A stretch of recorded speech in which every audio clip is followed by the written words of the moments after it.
شہر کے ایک نجی اسکول میں تدریسی خدمات انجام دینے والی ایک ٹیچر پر عبدالحمید عرف پینٹر منا نامی شخص نے جان لیوا حملہ کیا ہے، جس کی وجہ سے ٹیچر فاطمہ شدید زخمی حالت میں اسپتال میں زیر علاج ہے۔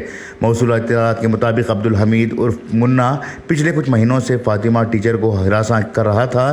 اس سلسلے میں فاطمہ نے پولیس میں شکایت بھی درج کروائی تھی، لیکن مقامی ذمہ داروں نے اس معاملے کو سلجھانے کے لیے شکایت کو واپس لیا تھا۔ اس کے باوجود بھی منا ٹیچر فاطمہ کو مسلسل ہراساں کر رہا تھا اور انہیں جان سے مارنے کی دھمکی بھی دے رہا تھا۔ اس تعلق سے بھی علیحدہ شکایت درج کروائی گئی تھی، مگر پولیس نے اس پر سنجیدگی سے کارروائی نہیں کی۔ آج صبح قریب 11:30 بجے فاطمہ ٹیچر اسکول سے واپس آ رہی تھی۔ اس دوران منا نے ٹیچر کو چاقو سے مار کر قتل کرنے کی کوشش کی، لیکن لوگوں کی بھیڑ کو دیکھتے ہوئے وہ وہاں سے بھاگ نکلا۔